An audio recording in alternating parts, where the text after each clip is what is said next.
Screen show हो रही है आपको? चलें, देखिएगा हमारा जो आज का टॉपिक है दैट इज पीएच स्केल। अब सबसे पहले अगर बात की जाए पीएच की डेफिनेशन की कि पीएच को किस तरह डिफाइन करेंगे, तो सबसे पहले अगर वाटर की बात करें तो वाटर क्या है? H2O।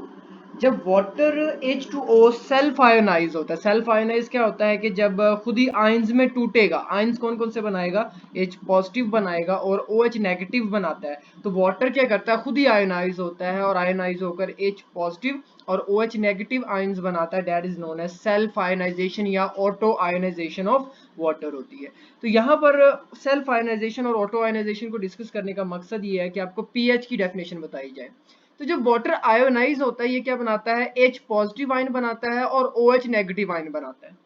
तो pH is the negative log of concentration of hydrogen ions, मतलब कि एक सॉल्यूशन के अंदर जितने हाइड्रोजन आयंस मौजूद होंगे उसका अगर मैं नेगेटिव लॉग लूंगा तो मेरे पास क्या आ जाएगी? pH आ जाएगी। अब बात करते हैं pH scale was invented by Danish chemist Søren Sørensen to measure the acidity of beer in a brewery. The pH scale measured the concentration of hydrogen ions in a solution. अब मैंने बताया कि pH क्या होती है? Concentration of hydrogen ion होती है एक सॉल्यूशन के अंदर। तो pH स्केल क्या करेगा? उस हाइड्रोजन आयंस की कंसंट्रेशन को मेजर करेगा, वो क्या कहलाएगा? pH स्केल कहलाएगा। और जिसमें हाइड्रोजन आयन ज्यादा होंगे वो सब्सटेंस स्ट्रॉन्ग एसिड होगी, जिसमें हाइड्रोजन आयंस कम होंगे वो क्या होगी? स्ट्रॉन्ग बेस होगी। अब बात करते हैं सेल्फ आयनाइजेशन। मैंने बताया, सबसे पहले मैंने क्या बताया था कि वाटर क्या करता है? ऑटो आयनाइजेशन के अंदर जाता है। अब ऑटो आयनाइजेशन क्या होती है कि वाटर खुद ही किस में टूट जाता है? आयंस के अंदर टूट जाता है, जिसमें H पॉजिटिव आयन बनते हैं एंड OH नेगेटिव आयंस बनते हैं। अब यहाँ पर देखिएगा H पॉजिटिव और OH नेगेटिव आयंस, वाटर टूटा एक्वस सॉल्यूशन के अंदर, H पॉजिटिव बना और OH नेगेटिव बना। इसी तरह अगर दो वाटर मॉलिक्यूल्स आपस में मिलकर टूटते हैं तो एक वाटर एसिड के तौर पर एक्ट करेगा, दूसरा वाटर बेस के तौर पर एक्ट करेगा। देखिएगा एक वाटर ने एसिड के तौर पर एक्ट किया और अपना H पॉजिटिव दे दिया, OH नेगेटिव खुद बन गया और H पॉजिटिव किसको दे दिया? H3O पॉजिटिव को दे दिया। The concentration of hydrogen ions and of hydroxide ions is extremely small because the equilibrium lies very much on the left hand. अगर equilibrium left hand का मतलब क्या है कि ये H2 plus H2 equilibrium में रहते हैं, इसलिए हाइड्रोजन आयंस की कंसंट्रेशन क्या बनती है? बहुत ही कम बनती है। अब आगे देखिएगा, अगर मैं इक्वेशन को लिखूं H2O is equal to H positive plus OH negative, तो रिएक्शन का केसी तो आपको लिखना आता होगा कि H positive multiply by OH negative क्या है? प्रोडक्ट ओवर क्या है? रिएक्टेंट। तो प्रोडक्ट ओवर रिएक्टेंट से मैंने क्या किया? रिएक्शन का केसी लिख लिया। यहाँ पर देखिएगा केसी सबको नजर आ रहा है। In the above expression, the value of H2O may be taken as having a constant value because the degree of ionization is so small. तो ये जो Kc है यहाँ पर constant है और इसकी degree of ionization क्या होती है? बहुत कम होती है। अब मैं क्या करता हूँ, इक्वेशन को थोड़ा सा सॉल्व करता हूँ। तो मैं क्या करता हूँ, ये वाटर जो नीचे डिवाइड हो रहा है ना, इसको मैं Kc के साथ मल्टीप्लाई कर देता हूँ। तो Kc multiply by water is equal to H positive ion and OH negative ions. यहाँ पर जब Kc को मैं वाटर से मल्टीप्लाई करूंगा तो एक नया कांस्टेंट बनता है जिसे कहते हैं डिसोसिएशन कांस्टेंट ऑफ वाटर या ionisation constant of water, that is Kw। तो Kc को जब मैंने H2O से मल्टीप्लाई किया वो किसके इक्वल होता है? Kw के इक्वल होता है। और Kw किसके इक्वल हो जाएगा? H पॉजिटिव और OH नेगेटिव आयंस के इक्वल हो जाएगा। अब यहाँ पर देखिएगा, अगर मैं कहूं कि जितने एक वाटर मॉलिक्यूल है जब वो आयनाइज होता है, जितने हाइड्रोजन आयंस बनेंगे उतने ही क्या बनेंगे? हाइड्रोक्साइड आयन बनेंगे। तो जितने वाटर आयंस हैं उतने ही क्या है? हाइड्रोक्साइड आयन है। तो मैं वाटर को हाइड्रोक्साइड आयन के इक्वल कर सकता हूँ। जी, आप देखिएगा आगे। अब जब मैंने वाटर को हाइड्रोक्साइड आयन के इक्वल किया तो जरा अपनी अपनी कॉपीज खोलिएगा सामने अपने। जी खोलिए कॉपीज, जरा थोड़ा सा रिस्पॉन्स दीजिएगा यहाँ पर।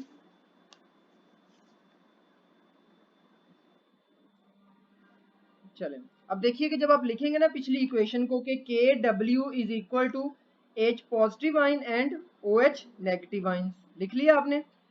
पिछली इक्वेशन देखिएगा जिसमें आप लिखेंगे Kw is equal to Kc into water is equal to H positive and OH negative ion. ये स्टेटमेंट लिख ली। अगली स्टेटमेंट देखिएगा, कहता है कि H पॉजिटिव आयन किसके इक्वल है? OH नेगेटिव आयंस के इक्वल है।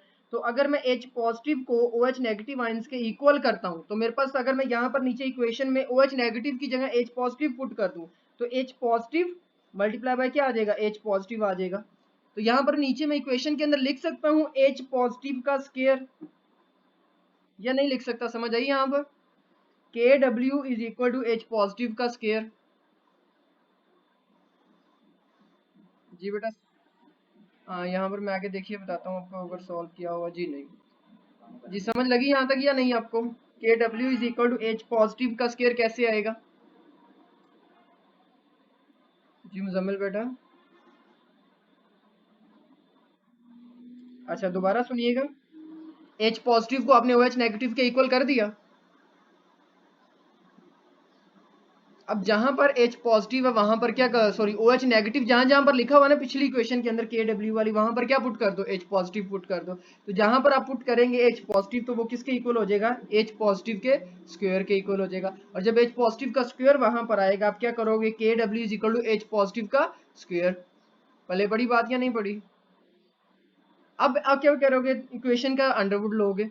तो जब आप इक्वेशन का स्क्वायर रूट लेते हो, के डब्ल्यू ने खास वैल्यू के इक्वल होता है। अगर मैं के डब्ल्यू की बात करूं तो ये कांस्टेंट होता है जिसकी वैल्यू होती है 1.0 मल्टीप्लाई बाय 10 पर माइनस 14। वैल्यू नजर आ गई आपको, 1.0 सॉरी 1.10 मल्टीप्लाई बाय माइनस 10 की पावर माइनस 14। जी वैल्यू नजर आ गई है 1 मल्टीप्लाई बाय 10 पर माइनस 14। अब मैं क्या करूंगा, के डब्ल्यू की जगह वैल्यू पुट कर देता हूँ, 1.0 मल्टीप्लाई बाय 10 पर minus 14 is equal to H positive का स्क्वायर। नजर आ गया?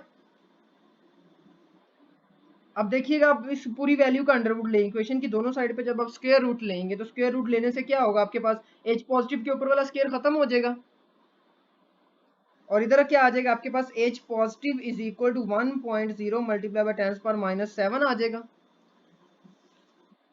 अब देखिएगा, जब आपके पास ये वैल्यू आ गई कि हाइड्रोजन आयंस की कंसंट्रेशन किसी भी वो जब वाटर आयनाइज होता है तो उसके अंदर हाइड्रोजन आयंस की कंसंट्रेशन कितनी है, 1.0 मल्टीप्लाई बाय 10 पर माइनस 7। और हाइड्रोक्साइड आयन की कंसंट्रेशन कितनी होगी, 1.0 मल्टीप्लाई बाय 10 पर माइनस 7, क्योंकि जितने हाइड्रोजन आयंस होंगे उतने ही क्या होंगे, हाइड्रोक्साइड आयंस होंगे। क्लियर? तो ये देखिएगा स्टेटमेंट में मैंने लिखा हुआ है H positive multiply by OH negative is equal to 1 multiply by 10 पर माइनस 14। तो हाइड्रोजन आयंस कितने होंगे, 1 मल्टीप्लाई बाय 10 पर माइनस 7, और हाइड्रोक्साइड आयन कितने होंगे, 1 मल्टीप्लाई बाय 10 पर माइनस 7। मतलब कि H positive ions of water is at 25 degree C कितने हैं, 1 मल्टीप्लाई बाय 10 पर माइनस 7। अगर मैं क्या करता हूँ, replacing H positive with pH to indicate acidity of solutions. अब मैं क्या करता हूँ कि H पॉजिटिव की जगह मैं क्या लाना चाह रहा हूँ, पीएच लाना चाह रहा हूँ कि पीएच यहाँ पर किस तरह आएगी। तो सिंपली आप क्या करेंगे, H positive is equal to 1 multiply by 10 पर माइनस 7, दोनों तरफ आप क्या करें, नेगेटिव लॉग ले लें। तो दोनों तरफ जब आप नेगेटिव लॉग लेंगे तो आपके पास क्या आ जाएगा, negative log of H positive ion into negative is equal to negative log of 1 multiply by 10 पर माइनस 7। दोनों तरफ आपने क्या लिया, नेगेटिव लॉग ले लिया। जी, अब जब नेगेटिव लॉग आपने देखा होगा चैप्टर नंबर 3 के अंदर सॉल्व करने के लिए, तो negative log of H positive आइन जो है ना वो किसके इक्वल होता है, पीएच के इक्वल होता है।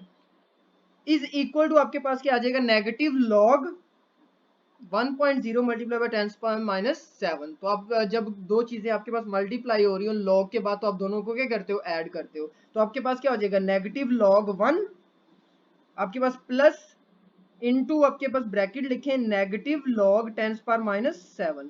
अब 10 पर माइनस 7 को आपने अलहदा सॉल्व करना है लॉग की वैल्यू लेकर, और माइनस लॉग 1 को आपने क्या करना है, अलहदा सॉल्व करना है। तो आपके पास जो वैल्यू आती है के डब्ल्यू की वो ये थी, इसी तरह एच पॉजिटिव और ये वैल्यू आ गई एट 25 डिग्री सी, ये वैल्यू है क्योंकि जो हमारे पास के डब्ल्यू होता है ना वो टेम्परेचर पे डिपेंड करता है। जी आपने ये काम कर लिया, आप देख बताइएगा मुझे कितनी वैल्यू आई जब आपने लॉग लिया, negative log 1 plus bracket negative log 10 पर माइनस 7 का लॉग सॉल्व करके बताइएगा मुझे जल्दी जरा।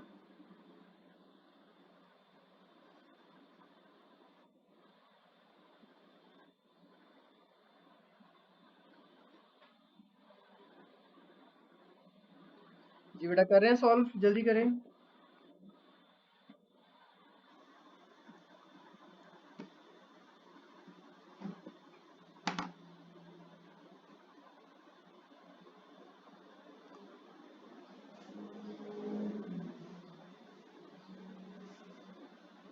जी कर लिया बेटा मुजम्मिल सॉल्व। कैलकुलेटर नहीं है, चले मैं आपको आंसर बता देता हूँ लेकिन कैसे सॉल्व करना है। सबसे पहले आपके पास नेगेटिव लॉग 1 किसके इक्वल हो जाएगा, 0 के इक्वल हो जाएगा। फिर आपके पास क्या दरमियान में मल्टीप्लीकेशन है तो यहाँ पर क्या आ जाएगा, प्लस आ जाएगा, रूल नंबर 2। फिर आपके पास देखिएगा 10 की पावर माइनस 7 है, तो माइनस जब पावर है वो शुरू में चली जाएगी तो नेगेटिव नेगेटिव क्या हो जाएगा, पॉजिटिव 7 हो जाएगा। इसी तरह log 10 आ जाएगा। log 10 की वैल्यू किसके इक्वल होती है? 1 के इक्वल होती है। तो यहाँ पर आपके पास क्या आ जाएगा? 0 प्लस 7 log 10 की वैल्यू क्या है? 1। तो आपके पास आंसर क्या आएगा? 7 आएगा। तो पीएच किसके इक्वल आ गई है? 7 के इक्वल है। इसी तरह अगर मैं एक स्टेटमेंट लिखता हूं कि pH plus pOH is equal to 14, समझ आई बात की या नहीं?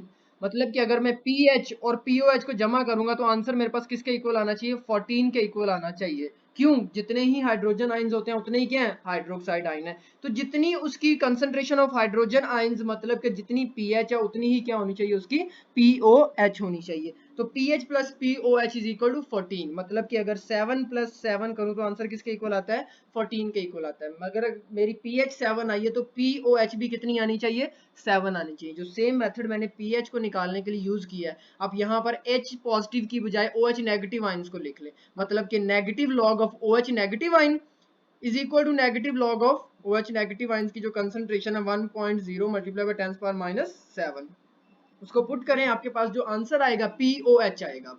तो POH किसके इक्वल होगी? 7 के इक्वल होगी। पीएच भी 7 है, POH भी क्या है? 7। यहां तक पीएच स्केल की किसी को समझ ना लगी हो? Anybody of you? जी बेटा किंजा, आप बताइएगा अगर आपको इसमें कोई इशू हो। चले, अब देखिएगा ये बहुत इंपॉर्टेंट लॉन्ग क्वेश्चन है कि पीएच स्केल ऑफ वाटर को आपने किस तरह डिटरमाइन करना है। अगर किसी को कोई पॉइंट समझ नहीं आया, सबसे पहले सेल्फ आयोनाइजेशन, सेल्फ आयोनाइजेशन के बाद आपने उसका केसी लिखना है, केसी लिखने के बाद वाटर को अपोजिट साइड पे जाके मल्टीप्लाई कर देना है। आपके पास क्या बन जाएगा? के डब्ल्यू बन जाएगा। के डब्ल्यू जो है ना वो 25 डिग्री सेल्सियस पर हमारे पास किसके इक्वल होता है? 1.0 मल्टीप्लाई बाय 10 पावर -14 के इक्वल होता है। तो एक तरफ आप ये लिख देंगे, दूसरी तरफ आपके पास क्या आ जाएगा? H पॉजिटिव का स्क्वायर आ जाएगा। अंडरवुड लेंगे, आपके पास किसकी कंसंट्रेशन आ जाएगी? H पॉजिटिव आयन की कंसंट्रेशन, या OH नेगेटिव आयन की कंसंट्रेशन आ जाएगी। अगला काम आपने क्या करना है? नेगेटिव लॉग ले लेना है। तो अब जब इक्वेशन की दोनों साइड पे नेगेटिव लॉग ले लेंगे तो आपके पास पीएच या पीओएच की वैल्यू आ जाएंगी, जो कि कितनी होगी? अगर पीएच है तो वो 7 के इक्वल होगी, वाटर की बात कर रहे हैं। इसी तरह अगर वो पीओएच होगी तो वाटर की पीओएच भी कितनी है? 7 है। तो हमने वाटर को एक खिताब दिया था एम्फोटेरिक, अगर आपको याद हो कि वाटर क्या है? एसिड के तौर पर भी एक्ट कर सकता है और बेस के तौर पर भी एक्ट कर सकता है। तो ये मेरे सामने एक टेबल आपको दिखा रहा हूं कि एसिड वो सब्सटेंस होगी जिसकी पीएच 7 से क्या होगी? कम होगी। मतलब कि पीएच अगर 7 से कम है तो वो सब्सटेंस क्या है? एसिड है। और अगर पीएच 7 से ज्यादा है तो वो सब्सटेंस क्या होगी? बेस होगी। पहले पढ़ी बात या नहीं पढ़ी? न्यूट्रल जब 7 होगा, हाँ, तो या वो न्यूट्रल एसिड भी हो सकती है, बेस भी हो सकती है। जैसे कि एम्फोटेरिक स्पीशी है, वो क्या है? न्यूट्रल है। वाटर न्यूट्रल है तो आप पी सकते हैं ना, लेकिन अगर एसिड पी सकते हैं आप, या बेस पी सकते हैं। सोप का पानी बनाकर पिया कभी घर में, जो साबुन रखा हुआ है? तो वो क्या है? बेस है। इसी तरह आपके पास जो न्यूट्रल सब्सटेंस है वो क्या है? वाटर न्यूट्रल सब्सटेंस है। काफी ज्यादा न्यूट्रल सब्सटेंसेस है जो आप क्या करते हो? डेली इस्तेमाल करते हो, जैसे आपके जूसेस वगैरह वो न्यूट्रल रखे जाते हैं। तो अब यहाँ तक किसी को कोई इशू हो? पीएच कितनी होनी चाहिए? जब सब्सटेंस एसिड होगी तो पीएच 7 से लेस है, और जब सब्सटेंस बेस होगी तो पीएच 7 से क्या है? ज्यादा। अब एक और चीज सुनिएगा, जब सब्सटेंस एसिड होगी तो पीओएच कितनी होगी? 14 से लेकर 7 के दरमियान में। दोबारा सुनिएगा, जब सब्सटेंस एसिड होगी, एसिडिक सब्सटेंस की पीओएच कितनी होगी? 14 से लेकर 7 के दरमियान होगी। और जब सब्सटेंस बेसिक होगी तो पीएच कितनी होगी? 7 से नीचे होगी। समझ आई ये बात की या नहीं आई? मतलब कि अगर पीएच कम है तो पीओएच ज्यादा होगी, और अगर पीएच ज्यादा है तो पीओएच क्या होगी? कम होगी। मैंने अभी आपको जो इक्वेशन लिखवाई थी, pH plus pOH is equal to 14, अगर मैं आपको पीएच देता हूं तो पीओएच निकाल लोगे? और हाँ, नहीं नहीं, उसके बराबर नहीं होगी। फॉर एग्जांपल अगर पीएच 2 है तो पीओएच कितनी होगी?